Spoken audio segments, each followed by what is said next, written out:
कुछ दिनों के लिए पॉलिटिक्स और गर्म रहेगी, स्पीकर, डिप्टी स्पीकर, उसके बाद हम फिर बजट की तरफ आगे बढ़ेंगे और वहाँ से शायद कुछ मामला फिर थोड़ा सा पॉलिटिकली थोड़ा सा शायद कूल ऑफ होगा।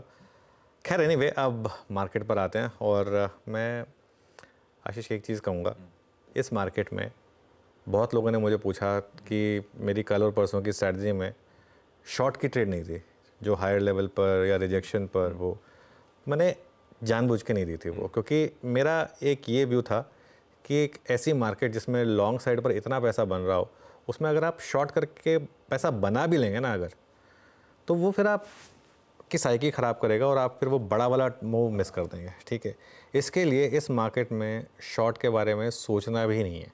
और चाहे आप कंजर्वेटिव ट्रेडर हैं, चाहे आप अग्रेसिव ट्रेडर हैं, कोई फ़र्क नहीं पड़ता। ठीक है ना, बहुत क्यूट होता है कहना कि उस रेंज में बेच दीजिए, वो क्योंकि वो फिर बोलेंगे स्टॉप लॉस लग गया, लेकिन कोई पॉइंट ही नहीं है ना, वो करना ही नहीं है, अपने को करना ही नहीं है, शॉर्ट के बारे में सोचना ही नहीं है, सिर्फ लॉन्ग्स रहना है और लॉन्ग करके पैसा बनाना है। ये मार्केट इस समय क्या है, हाई टाइड। जो लोग बीच पे जाते हैं, हाई टाइड में क्या होता है, आप हाई टाइड में आप अपनी चप्पल ही फेंक दीजिए, वो 5 मिनट बाद वापस आ जाती है, क्योंकि वो समुद्र जो है वो उस हिसाब से फेंक रहा होता है। तो वो इस समय क्या है, इस समय मार्केट एकदम हाई टाइड की तरह सारी बोट्स को लिफ्ट कर रही है मार्केट। और एक और चीज़, इस समय मार्केट को साथ है सबसे बड़े सेक्टर का। सबसे बड़ा सेक्टर क्या है, फाइनेंशियल्स, बैंक निफ्टी। इस समय बैंक निफ्टी मार्केट को सपोर्ट कर रहा है, लीडर चल रहा है। रोहित शर्मा चल जाए अगर, तो फिर आप हरा नहीं सकते टीम को, जो हमने देखा था पिछले बार। ये बिल्कुल रोहित शर्मा की तरह बैंक निफ्टी ये चल रहा है, और विद इन बैंक निफ्टी का सबसे बड़ा स्टॉक चल रहा है। तो मार्केट में हमेशा कुछ चीज़ें होती हैं जो आपको देखनी होती हैं। कई फेजेस आते हैं मार्केट में, ये वो वाला फेज़ है जिसमें आपको कुछ नहीं करना है, बस मार्केट में बने रहना है। मतलब आप कुछ ना करने पर सबसे ज़्यादा पैसा बन रहा है। जो लोग सिर्फ ट्रेड लेके बैठे हुए हैं और जो लॉन्ग लेके बैठे हुए हैं, सबसे ज़्यादा पैसा वो बना रहे हैं इस समय। और मेरा ये मानना है, कल तो मैंने 23,800 की बात की थी, अब मैं उसको थोड़ा एक्सटेंड कर रहा हूँ एक्सपायरी तक। इवन 23,900 से 24,000 भी पॉसिबल है निफ्टी पर, क्योंकि 23,800 तो कुछ ज़्यादा बचा नहीं है। 23,800 तो शायद हम आज ही टेस्ट कर लें, भले ही गिफ्ट निफ्टी जो मर्जी कह रहा हो। और बैंक निफ्टी मुझे लग रहा है कि और 1000 पॉइंट यहाँ से ओपन हो सकते हैं। 53,500 भी पॉसिबल है बैंक निफ्टी में, क्योंकि इस समय मोमेंटम बहुत स्ट्रांग है। देखिए, हर चीज़ जो भी है वो आप ऑब्वियसली स्टॉप के साथ करेंगे, उसके हिसाब से करेंगे, लेकिन ये पॉसिबल है। और एक चीज़ मैं बोलूँ, सिर्फ कल की एक्सपायरी के हिसाब से मत अप्रोच करिए इस मार्केट को, कि कल के ऑप्शन ले लिए या आज के ऑप्शन ले लिए बैंक निफ्टी में, वो मत करिए। अगले महीने के या अगली फोर्टनाइट के वैसे ऑप्शन से काम करिए। उसमें होगा क्या, जब डिप मिलेगी ना, तो आपको ऐड करने का मौका मिलेगा। जब आप सेम डे ऑप्शन या नेक्स्ट डे ऑप्शन करते हैं ना, उसमें डिप मिलती है, आप बाहर हो जाते हैं। कल भी बहुत लोग फिर निफ्टी में बाहर हो गए होंगे, क्यों? क्योंकि वो उस दिन की ऑप्शन ट्राई कर रहे होंगे। आप उसी दिन के ऑप्शन ट्राई करते हैं तो पैसा लूज़ होने के चांसेस होते हैं।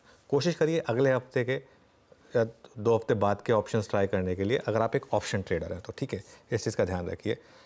प्री बजट रैली में निफ्टी 24,500 तक भी जा सकता है। ये इस समय मार्केट में बहुत स्ट्रांग मोमेंटम है। और एक चीज़, ग्लोबल मार्केट से कुछ ऐसा नहीं है कि हमको कुछ इतने ख़राब क्यूज़ मिल रहे हैं कि जिसकी वजह से मार्केट की रैली पे ब्रेक लगे। मतलब मार्केट की रैली पे ब्रेक लगने के लिए आपको डोमेस्टिक प्लस ग्लोबल दोनों क्यूज़ ख़राब होने चाहिए। डोमेस्टिक तो कुछ ख़राब दिख ही नहीं रहा इस समय। वो जब मैं कह रहा हूँ बस एक ही रेस रहेगा, कभी ना कभी कोई ना कोई स्टोरी आ जाएगी। जैसे उस बार स्टोरी आ गई थी कि F&O टैक्स पे TDS लगेगा, F&O प्रॉफिट पे TDS लगेगा। ऐसी कोई स्टोरी आ जाएगी तो वो थोड़ा बीच बीच में मूड ख़राब करेगी, बट अदरवाइज और कोई रीज़न नहीं है इस समय मूड मार्केट में ख़राब होने का। एक चीज़ जो नॉर्मली कभी नहीं करनी चाहिए वो है बेट अगेंस्ट मोमेंटम। किसी भी साइड में मोमेंटम इस समय बहुत स्ट्रांग है, उसके अगेंस्ट बेट मत करिए बिल्कुल भी। और अगर आपको गलती करनी भी है, ये बात मैं बार बार बोलता हूँ, अगर आपको गलती करनी भी है तो ट्रेंड के साथ करिए। ट्रेंड कहाँ है? लॉन्ग साइड पर। गलती करनी भी है ना, लॉन्ग साइड पर ही करिए। आप पिछले 6 महीने का ट्रेंड उठा के देख लीजिए, आपने किसी भी प्राइस पे बाय कर लिया, उसके बाद भले ही मार्केट करेक्ट हुआ, लेकिन इवेंचुअली मार्केट ने आपका प्राइस दिया आपको। मैं निफ्टी की बात कर रहा हूँ, ठीक है। इवेंचुअली मार्केट ने आपको प्राइस दिया आपका, तो गलती करनी भी है तो लॉन्ग साइड पर करें, क्योंकि आप किसी भी रेट पर ले लेंगे, बुल मार्केट इवेंचुअली आपको रिवॉर्ड करेगी। हाँ, ऑब्वियसली आपका टाइम होराइजन थोड़ा बढ़ जाएगा अगर आप एकदम हाईएस्ट पॉइंट पर ले लेंगे तो, लेकिन बनेगा पैसा तब भी। अब बेस्ट टाइम क्या था? कल फॉर एग्जांपल, कल इतनी अच्छी, परसों मार्केट ने इतनी अच्छी डिप दी आपको और एग्जैक्टली उस जोन से आगे घूमा जो हमने बात की थी 23,350। अब देखिए 23,350 कितना दूर लग रहा है। तो उस समय 23,350 पे लेकिन लोगों ने लेने की हिम्मत नहीं करी होगी, क्योंकि मार्केट गिर रहा था। तो यही है, अगर सपोर्ट के पास आए तो बिल्कुल लेना है।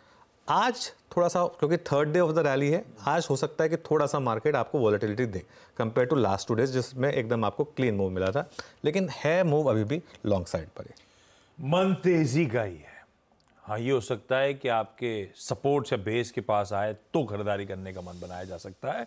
आज हो सकता है एक वॉलेटाइल सेशन के लिए ब्रेसअप करना, लेकिन ठीक है, कल की मंथली एक्सपायरी के टारगेट्स ऊपर के हैं, तो इवेंचुअली आने वाले 2 कारोबारी सत्र और बेहतर होते हुए आपको भारतीय बाजारों के लिहाज से नजर आए।